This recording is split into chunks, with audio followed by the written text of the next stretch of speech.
tengah pandemi ini, yang juga membedakan Lebaran tahun ini dengan tahun-tahun sebelumnya adalah sholat Idul Fitri. Sholat Id yang biasanya digelar berjamaah di masjid atau lapangan terbuka, tahun ini disarankan cukup di rumah. Kita akan membahasnya bersama Zainud Tauhid, Wakil Menteri Agama Republik Indonesia, dan Ustadz Yusuf Mansur. Assalamualaikum Pak Wamen, Assalamualaikum Ustadz Yusuf Mansur. Waalaikumsalam warahmatullahi wabarakatuh. Terima kasih sudah bergabung di Mata Najwa. Saya mau ke Pak Wamen dulu. Pak Wamen, jadi ada banyak kemudian yang salah persepsi, dipikir pemerintah melarang beribadah. Apa sebetulnya, apa yang mau disampaikan dan disosialisasikan sehingga tidak ada kesalahan persepsi seperti ini? Iya, pada pokoknya dalam merespon COVID-19, pemerintah tidak pernah melarang kegiatan ibadah ya ataupun kegiatan keagamaan. Melainkan yang dilakukan adalah pembatasan kegiatan keagamaan. Untuk apa? Substansi dari pembatasan kegiatan ini semata untuk mencegah madarat bahaya atas berkumpulnya atau berkerumpulnya masyarakat di satu tempat, ya, yang itu dikhawatirkan terjadi penularan, terjadi transmisi antara satu dengan yang lain. Ya, untuk itu agar menghindari terjadinya penularan, agar memutus mata rantai COVID-19, inilah sesungguhnya yang diatur oleh pemerintah agar kegiatan sholat Idul Fitri dan kegiatan yang menimbulkan kerumunan yang lain itu dipindahkan. Ya, sholat Idul Fitri untuk yang oleh pemerintah disarankan untuk dilaksanakan di rumah masing-masing. Ya, karena apa?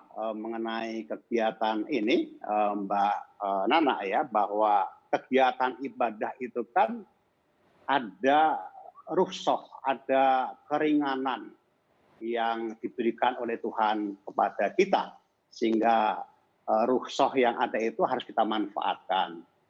Karena apa? Tadi semangatnya adalah untuk menjaga diri kita, menjaga jiwa kita, nyawa kita, agar pertama kita tidak tertular dan juga kita tidak menularkan pada orang lain. Jadi hifdzun nafs di dalam agama itu menjadi sangat utama, begitu. Pak Wamen, ini arahan dari pusat, kebijakan pusat, tetapi kita lihat di daerah mengambil kebijakan yang berbeda-beda. Bagaimana kemudian pemerintah pusat menyikapi hal itu? Ada daerah yang kemudian merasa, wah asal bisa jaga protokol kesehatan, wah daerahnya kurvanya sudah melandai, atau pasien positifnya sudah sedikit, sehingga kemudian menyelenggarakan sholat Id. Itu bagaimana harus disikapi, Pak? Ya, dalam hal ini secara umum ya, ketika COVID-19 itu belum ada tanda-tanda menurun, kemudian pemerintah juga belum melakukan pelonggaran ya, aktivitas masyarakat, serta belum ada satu pendapat yang bisa meyakinkan kepada kita secara kredibel oleh orang yang betul-betul memiliki kemampuan dan kapasitas untuk itu, sebaiknya kegiatan sholat Idul Fitri tetap dilaksanakan di rumah. Kita tidak tahu virus itu ada di mana, ya, jangan kemudian hanya melakukan asumsi-asumsi yang tidak memiliki dasar. Pak Wamen, ada ungkapan-ungkapan yang kemudian kita dengar di masyarakat yang pada intinya kecewa karena tidak bisa beribadah Ramadan di masjid, tidak bisa sholat Id di masjid, kemudian membandingkan apa yang mereka lihat misalnya di tempat-tempat tertentu, dan keluarlah ungkapan, wah kalau ke mall kok boleh, kalau ke mall kok dibuka, tapi kalau ke masjid tidak. Kita kan dengar ungkapan-ungkapan seperti itu. Apa yang bisa ditanggapi dari ungkapan-ungkapan ini, Pak? Ya, begini Mbak Nana ya, bahwa ini bukan hanya tanggung jawab kita sebagai masyarakat yang beragama, tapi juga tanggung jawab kita sebagai warga negara.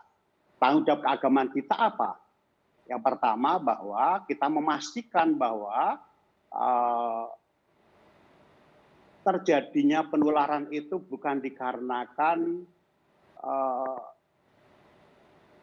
adanya penyebaran yang terjadi di rumah ibadah. Tadi saya katakan bahwa ibadah itu ada rukhsah, ya, ada rukhsah yang diberikan oleh Allah kepada kita sehingga kita bisa ganti di rumah kita. Nah, sementara di luar yang terjadi adalah kegiatan aktivitas masyarakat, ya, apakah itu kegiatan ekonomi atau kegiatan transportasi, ya, itu adalah satu kegiatan yang harus juga dipahami di dalam penerapan PSBB itu kan memang ada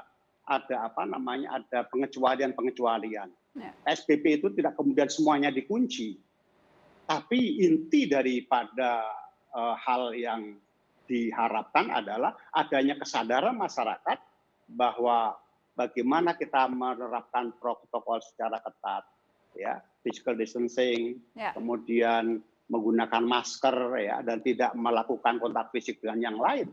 Saya kira itu harus tetap diperhatikan secara sungguh-sungguh. Baik, saya ingin ke Ustadz Yusuf Mansur. Pak Ustadz, kekecewaan itu tentunya pada satu sisi bisa dipahami. Apa cara untuk mengobati rasa kecewa ya Pak Ustadz, tidak bisa sholat Id bersama-sama dan sebagainya di rumah? Apa yang bisa dikatakan supaya hati terhibur Pak Ustadz? Ya, bismillahirrahmanirrahim. Allahumma shalli wa sallim barik ala sayyidina Muhammad wa alihi walhamdulillahirabbil alamin. Untuk mengobati kekecewaan memang tidak ada jalan sih Mbak, kecuali kita selalu kemudian berkata positif, berpikir positif, gitu, merasa yang positif, tidak membanding-bandingkan dengan yang melanggar.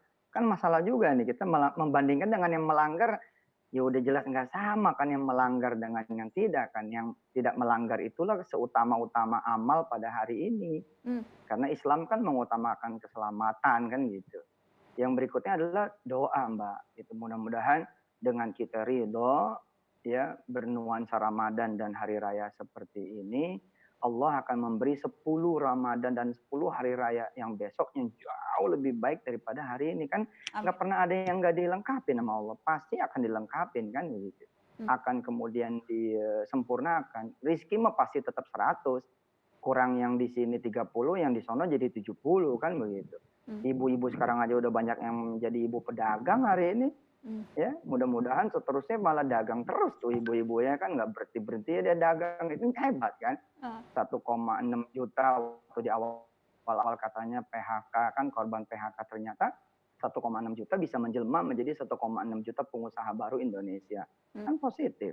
6 juta nih korban PHK, enggak, 6 juta calon pengusaha baru Indonesia. Ada 6 juta ya kan, calon reseller, calon agen, calon distributor yang bisa bergandengan tangan dengan pengusaha-pengusaha yang hari ini ada. Luar biasa sebenarnya gitu. Tinggal bagaimana kita mengolah kepositifan. Kalau kita terus-menerus membanding-bandingkan, nanti kita akan terus memupuk kekecewaan itu, dan kalau kesiram bensin masalah. Masalah. Karena Dan yang terjadi sekarang itu, aduh sia-sia nih di rumah aja, sia-sia nggak sholat di masjid, itu yang di mall lari-larian tuh gitu. Jadi jangan membanding-bandingkan seperti itu ya Pak Ustadz. Biasanya sih ini pengalaman waktu kecil. Kalau pendidikan kita waktu kecil suka begitu, abang nyapu, abang melulu, adek tidur terus tuh, itu sampai gede ngebandingin. Sampai gede ngebandingin gitu. Gue miskin, lo doang yang kaya. Itu karena pendidikannya itu ngebanding-bandingin. Dan kita juga orang tua suka salah. Kamu nggak kayak adik kamu nggak kayak kakak kamu. Ya emang beda, dia kakak gitu, adik masa sama kan gitu. Tapi karena berharap sama terus, keadilan kemudian diilustrasikan atau diasosiasikan sebagai sebuah kesamaan, kan jadi problem Pak. Tapi kalau keadilan diasosiasikan sebagai sebuah kebaikan, kan jadi luas maknanya kan gitu. Baik. Kita akan lanjutkan setelah pariwara, karena setelah ini saya ingin tanya apa yang bisa kita lakukan. Bagaimana kita tetap bisa memaknai hari yang suci, hari yang fitri beberapa hari ke depan dengan tindakan-tindakan yang juga bisa memperbanyak kebaikan. Setelah pariwara, tetap di sini.